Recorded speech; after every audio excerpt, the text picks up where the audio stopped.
दोस्तों, किसी ने ठीक ही कहा है कि उनके साथ जरूर रहो जिनका वक्त खराब है, पर उनका साथ छोड़ दो जिनकी नीयत खराब है। आज की कहानी एक लड़के की है। एक 24 साल का लड़का जो कि एक जमींदार के यहाँ नौकरी करता था। उसके माँ बाप इस दुनिया में नहीं थे। जिंदगी बड़ी कठिनाई में बीत रही थी। वह जाता था, रोज पैसे कमाकर घर आता था, खाना बनाता था और खाता था और सो जाता था।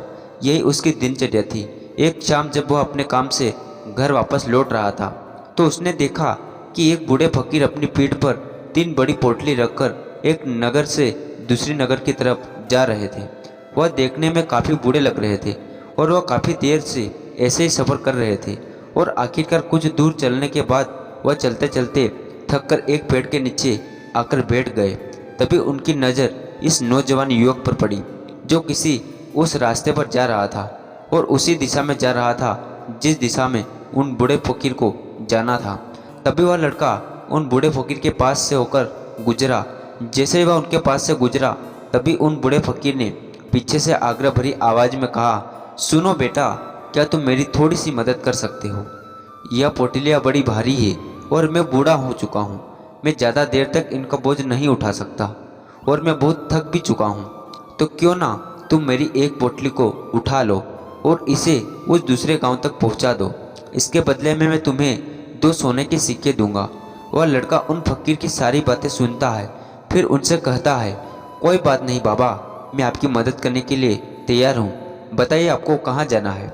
ऐसा कहते हुए उस लड़के ने उन फकीर की एक पोटली उठा ली और उसे अपने कंधे पर रख लिया। जैसे ही उसने पोटली को कंधे पर रखा उसे आभास हुआ कि यह पोटली तो सच में बहुत भारी है। फिर वह लड़का और वह फकीर रास्ते में आगे की ओर बढ़ चले। कुछ देर चलने के बाद देखते ही देखते वह गांव खत्म होने लगा और अब एक सुनसान रास्ता आगे की ओर जा रहा था। वे दोनों अपने रास्ते पर होकर आगे की ओर बढ़ रहे थे। जब वे भीड़ से पूरी तरह से अलग हो गए तब वह लड़का उन फकीर से कहता है कि बाबा, इस पोटली में आखिर ऐसा क्या है जिससे यह पोटली इतनी भारी है? इस पर वह फकीर बाबा जवाब देते हुए कहते हैं कि कुछ नहीं बेटा, बस इसमें कुछ तांबे के सिक्के भरे हुए हैं, इसलिए यह इतना भारी है। और उन फकीर की यह बात सुनकर वह लड़का मन ही मन सोचने लगा कि यह बाबा जरूर कोई व्यापारी है, तभी तो इतने सारे तांबे के सिक्के साथ लेकर चल रहे हैं। लेकिन तभी उसके मन में एक विचार आया, मुझे इन सब से क्या मतलब, मुझे तो सिर्फ इस पोटली को दूसरे गांव तक पहुंचाना है। जैसे उसके मन में यह विचार आया उसने तांबे के सिक्कों का ख्याल अपने मन से निकाल दिया और मस्त होकर मार्ग में आगे की ओर बढ़ने लगा। चलते चलते कुछ और समय बीता और वे दोनों एक नदी के किनारे आ पहुँचे। वह लड़का काफ़ी हट्टा कट्टा था और काफ़ी चुस्त और तंदुरुस्त भी था, इसलिए वह बिना ज़्यादा सोचे उस नदी में उतर जाता। परंतु वह फकीर अभी भी किनारे पर ही खड़े थे, यह देख रहा था। वह लड़का उन फकीर से कहता है, क्या हुआ बाबा, क्यों रुक गए? आइए, हमें इस नदी को पार करना होगा, तभी तो हम उस गांव तक पहुंच पाएंगे। इस पर वह फकीर उस लड़के से कहते हैं, मैं जानता हूं बेटा कि हमें यह नदी पार करनी होगी, पर जैसा कि तुम देख ही रहे हो मैं अब बूढ़ा हो चुका हूं, इसलिए यह 2-2 पोटलियाँ एक साथ लेकर यह नदी पार नहीं कर सकता। इसमें अगर मेरा पैर फिसल गए तो मैं फिर से आगे का सफ़र कैसे पूरा करूँगा? क्या तुम मेरी एक पोटली और ले सकते हो? मैं तुम्हें इसके बाद भी 2 सोने के सिक्के और दूंगा। इस पर वह लड़का मुस्कुराते हुए उन फकीर से कहता है, बाबा, अब आप मुझे शर्मिंदा कर रहे हैं। अगर आप मुझे सोने के सिक्के ना भी दे तब भी मैं आपका कार्य अवश्य करूंगा। मैं आपको उस दूसरे गांव तक अवश्य पहुंचाऊंगा। इस पर वह फकीर मुस्कुराते हुए कहते हैं, बेटा, तुम तो बड़े ही भले आदमी हो। मालूम पड़ते ही इतना कहकर उन्होंने वह दूसरी गठरी भी उस लड़के को थमा दी। जब उस लड़के ने वह दूसरी गठरी अपने कंधे पर रखी तब उसे यह गठरी भी बहुत ज़्यादा भारी लगी, किंतु उसने वहाँ पर कुछ नहीं कहा। जैसे तैसे उन दोनों ने वह नदी पार की। नदी पार करने के बाद बातों ही बातों में उस लड़के ने उस फकीर से कहा, बाबा, आखिर इस दूसरी गठरी में क्या है, क्योंकि वह भी बहुत भारी है?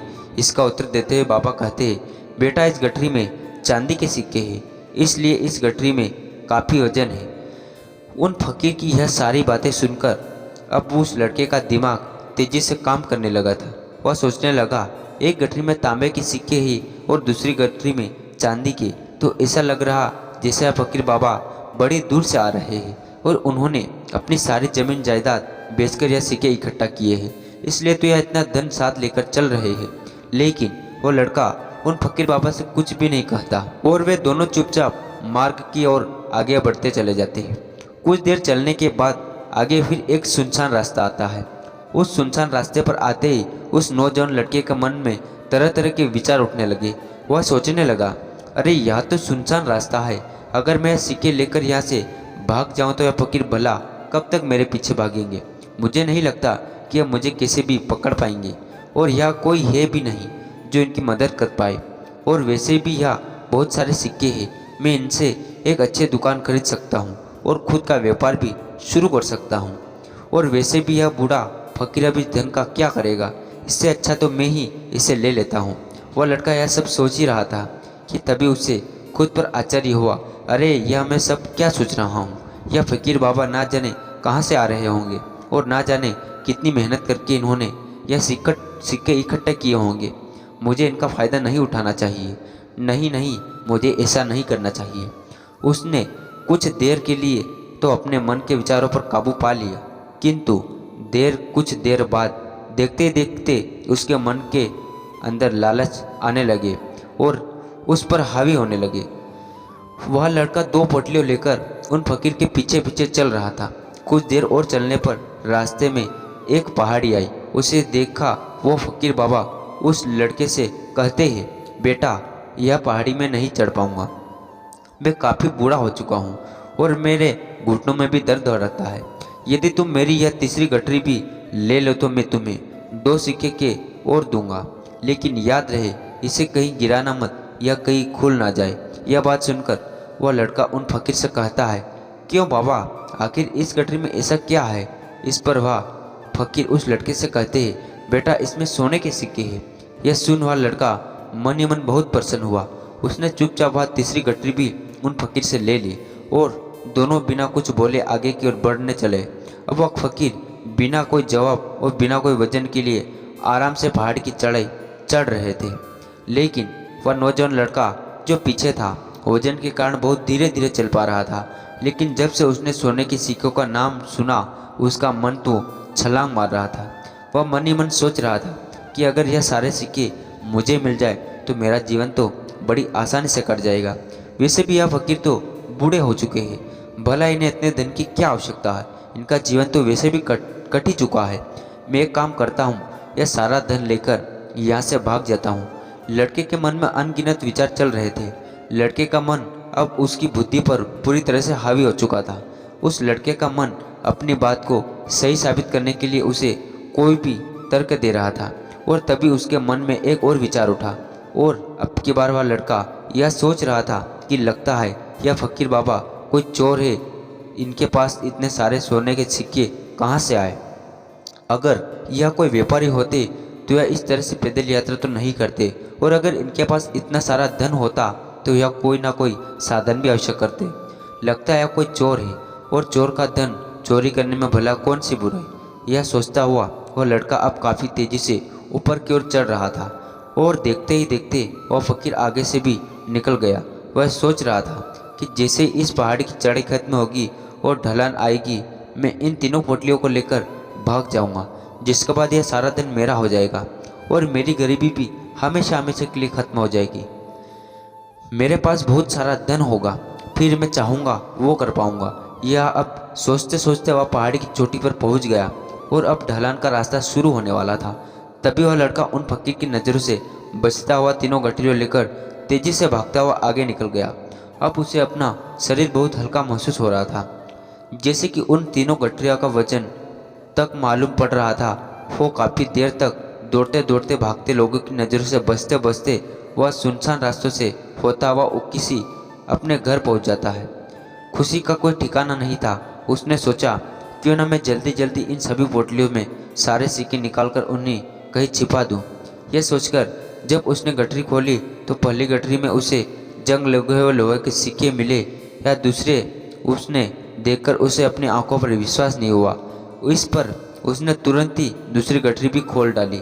इस पर भी उसे जंग लगे हुए लोहे के सिक्के ही मिले। यह सब देखकर वह लड़का बड़ा हैरान हुआ। उसने मन ही मन कहा, आखिर यह सब क्या हो रहा है? उन फकीर ने तो मुझे कुछ ही और कहा था। अब उसने वह तीसरी सोने वाली गठरी खोली। उसमें भी लोहे के जंग लगे सिक्के ही निकले। यह देखकर वह लड़का बड़ा क्रोधित हुआ। आखिर उन फकीर ने मुझसे झूठ क्यों कहा? उन्होंने ऐसा क्यों कहा कि एक गठरी में तांबे के सिक्के हैं, दूसरी में चांदी के और तीसरी में सोने के हैं? यह सोच रहा था कि तभी उसकी नज़र उस गठरी के अंदर पड़ी एक पत्र पर पड़ी। उसने तुरंत वह पत्र उठाया और उसने पढ़ने लगा। उस पत्र में लिखा था, यह पूरा नाटक एक ईमानदार व्यक्ति की खोज करने के लिए रचा गया है। मैं इस राज्य का राजा हूँ। मेरी कोई संतान नहीं है, इसलिए मैंने यह षड्यंत्र रचा है ताकि मैं अपने राज्य से किसी एक ऐसे ईमानदार व्यक्ति की खोज कर सकूं जो मेरे बाद इस राज्य का राजा बन सके और राज्यभार को संभाल सके। और इस राज्यभार को वही संभाल सकता है जो मेरी पूरी तरह से ईमानदार हो सके, जिसका मन किसी प्रकार का कोई लालच ना हो। पत्र पढ़ते हुए लड़का जोर जोर से चिल्लाने लगा और अपना सिर पकड़कर बैठ गया। वह जानता था कि अगर वह अपने मन के विचारों पर नियंत्रण पा लेता, उसका जीवन बदल सकता था। लेकिन अफसोस कि वह अपने मन के विचारों पर नियंत्रण नहीं कर पाया। दोस्तों, महात्मा बुद्ध कहते हैं कि विचार ही सब कुछ है। जैसा हम सोचते हैं वैसे ही बन जाते हैं। इसलिए हमारा सबसे बड़ा दुश्मन भी हमें उतना नुकसान नहीं पहुंचाता जितना कि हमारे मन के अंदर अनियंत्रित विचार पहुंचा सकते हैं। महात्मा बुद्ध कहते हैं कि अपने मन को ध्यान से देखो। हमारे मन में जो विचार चलते हैं वही विचार शब्द बनते हैं और विचार ही कर्म के रूप में प्रकट होते हैं। बार बार दोहराने पर कर्म आदत में बदलता है और समय के साथ धीरे धीरे यह आदतें हमारे चरित्र का गठन करती है और आगे चलकर यही चरित्र हमारे भाग्य का निर्माण भी करता है।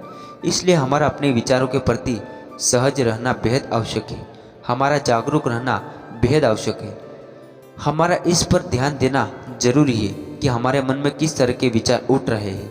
आगे महात्मा बुद्ध कहते हैं कि कमजोरी हमेशा छोटे विचार से शुरू होती है। छोटा विचार एक बीज की तरह होता है और अगर यह समय रहते इस विचार रूपी बीज को नष्ट ना किया जाए तो यह छोटा सा विचार बहुत ही जल्द एक विशाल वृक्ष का रूप ले लेता है और हमारी बुद्धि की सोचने और समझने की क्षमता को पूरी तरह से नष्ट कर देता है। इसलिए जब हमारे मन में पहली बार कोई गलत विचार जन्म ले तभी उसे जड़ से उखाड़ देना चाहिए, अन्यथा वह बहुत ही जल्द एक विशाल वृक्ष के रूप ले लेता है। हमें किसी न किसी गलत राह पर ढकेली देता, फिर हम चाहकर भी उसे रोक नहीं पाएंगे। लेकिन अब प्रश्न यह उठता है कि हम अपने मन के विचारों को कैसे नियंत्रित करें। हमारा मन तो इतना शक्तिशाली है, इतना चंचल है कि वह किसी न किसी तरीके से हम पर हावी हुई जाता है। हम चाहकर भी उस पर नियंत्रण नहीं कर पाते। इस प्रश्न के उत्तर में महात्मा बुद्ध हमें दो बातें बताते हैं। पहली बात, सही इरादा विकसित करो।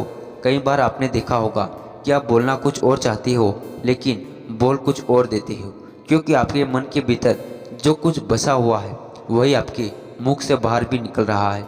लेकिन जब हमसे वह गलती हो जाती है तो उसके बाद हमारा मस्तिष्क अच्छी तरह से काम करना शुरू कर देता है।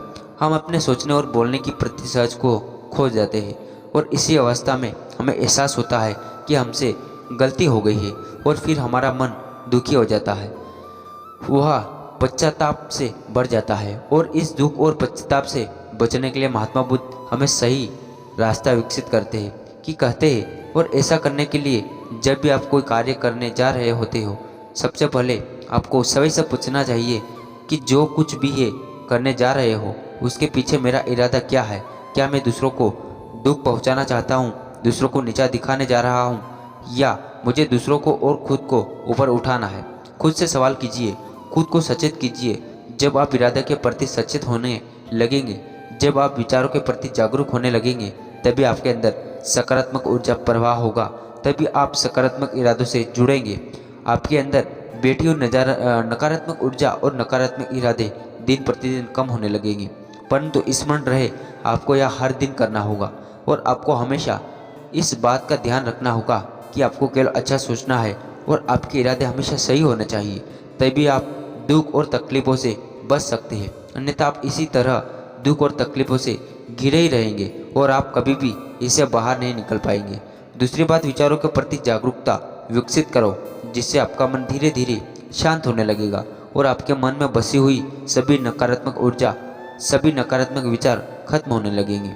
आप शांति की दिशा में आगे बढ़ेंगे और आपको इसके लिए सिर्फ इतना ही करना है। इस पल में जो कुछ भी घटित हो रहा है आपकी आंखों के सामने, आपके अंदर जो कुछ भी जैसा भी चल रहा है, बस उसे देखते रहना है। आपके मन के अच्छे बुरे विचार, अपनी भावनाओं और यादों पर बिना कोई प्रतिक्रिया दिन बस उन्हें देखते रहना है, जिससे आपके मन के सारे विचार देखते ही देखते खत्म होने लगेंगे। आपका मन खाली होने लगेगा। इसके बाद आप न केवल नकारात्मक विचारों से बच सकते हैं, बल्कि आप बहुत ही दुख और तकलीफों से भी दूर रह सकते हैं। इसलिए तथागत बुद्ध कहते हैं कि जो समय को देखता है वही सबसे बड़ा तपस्वी है। अर्थात जो आपके मन में चल रहे हैं विचारों को सिर्फ देखता है और उन पर कोई भी प्रतिक्रिया नहीं करता, सिर्फ उन्हें देखता है और समझता है, वह वास्तव में वही अपने मन पर नियंत्रण भी कर सकता है और वही अपना जीवन सुखी और खुशहाली के साथ जी सकता है। इसलिए यदि आप अपनी जीवन को सुखी और खुशहाल बनाना चाहते हो तो आपको अपने मन पर नियंत्रण साधना ही करना होगा। अपने मन में चल रहे विचारों के प्रति जागरूक ही होना होगा और अपने मन को खाली करना होगा। तो दोस्तों, उम्मीद है कि आपको इस वीडियो से बहुत कुछ सीखने को मिला होगा और वीडियो में यहाँ तक बने रहने के लिए आपका बहुत बहुत धन्यवाद। और ऐसे वीडियो देखने के लिए हमारे चैनल को सब्सक्राइब जरूर कर लेना। मिलते हैं किसी नेक्स्ट वीडियो में।